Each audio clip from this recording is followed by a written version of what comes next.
happy to share today a brief story about one of the highlights of my field project at Tel Abel Bet Macha.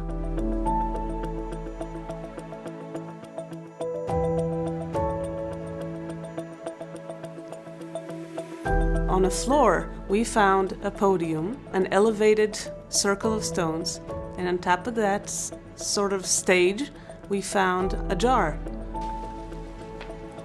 And this jar, which is quite small and not very unique, contained 406 animal knuckle bones, and they were stuffed together inside a small jar, and we had to wonder what they were doing there in what seemed to be some kind of perhaps a ritual.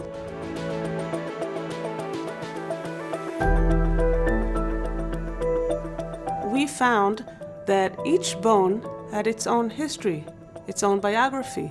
In one of the bones, we had a little piece of metal inserted inside, and all of them had use wear sheen, meaning that they were tampered with. These were collected at this specific event for a reason which we are not sure about. However, there is a very famous story from the Bible, from 2 Kings 20, that tells of a wise woman at Tel Abel Bet Macha that protected the town when the military commander of King David wanted to destroy it because of a rebel that allegedly hid there, Sheva ben Bichri. And this woman, in a very long and touching speech, says to Job, to this military commander, she says, "Long ago, they used to ask at a bell and get their answers." She was telling him, please don't ruin this city, it's an important city, and we have a tradition of divination here. Although we are not sure when exactly this biblical verse was written down and what it refers to, we do take out of it the grain of truth, the oral tradition that was included in such passages. All we know is that at the end, this jar was left on the podium, abandoned, as we believe was the entire city.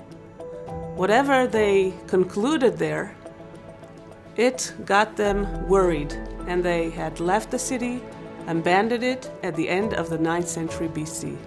Now we are left with the question of which historical event caused this massive desertion.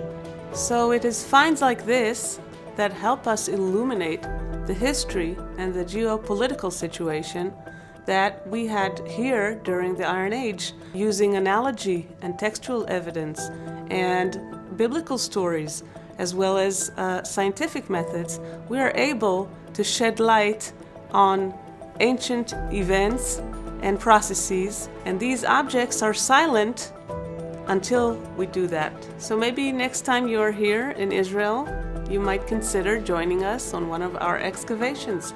You can do the digging yourself. You never know what you might find.